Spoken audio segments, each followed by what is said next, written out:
আজকে রবীন্দ্রনাথ ঠাকুরের একটি কবিতা আবৃত্তি করে শোনাচ্ছি।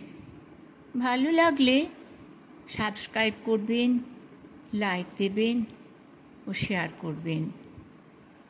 কবিতার নাম আমি।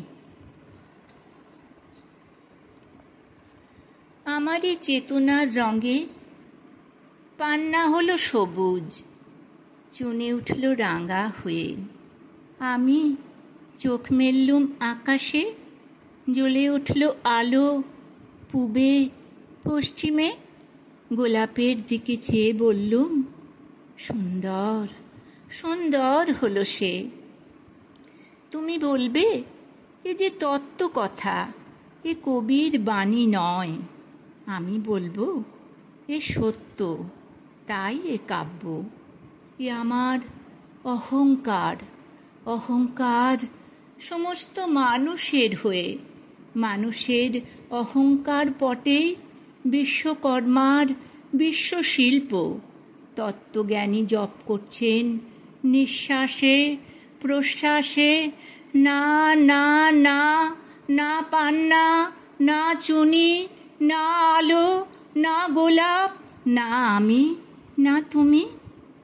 ওদিকে অসীম যিনি, তিনি স্বয়ং করেছেন সাধনা।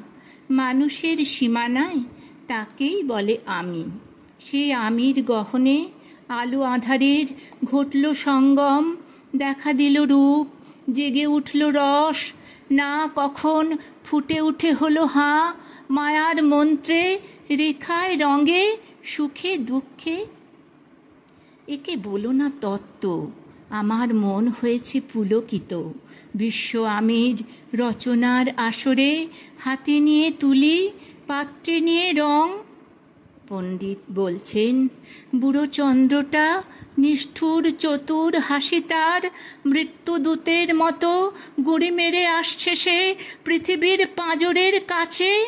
একদিন দেবে চরম টান তার সাগরে পর্বতে, মর্তলোকে মহাকালের নূতন খাতায় পাতা জুড়ে নামবে একটা শূন্য, গিলে ফেলবে দিন রাতের জমা খরচ।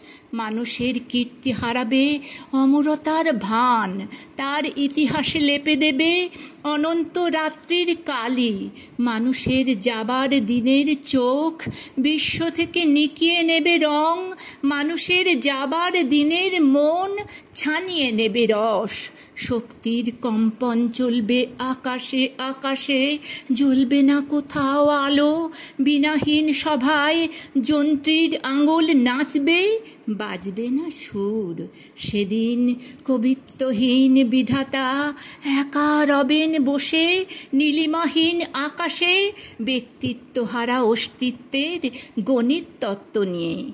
তখন বিরাট বিশ্বভুবনে দূরে দূরান্তে অনন্ত অসংখ্য লোকে লোকান্তরে এ বাণী ধ্বনিত হবে না কোনোখানে, তুমি সুন্দর, আমি ভালোবাসি। বিধাতাকে আবার বসবেন সাধনা করতে, যুগ যুগান্তর ধরে প্রলয় সন্ধ্যায় জপ করবেন। কথা কও, কথা কও, বলবেন, বলো তুমি সুন্দর, বলবেন, বলো আমি ভালোবাসি।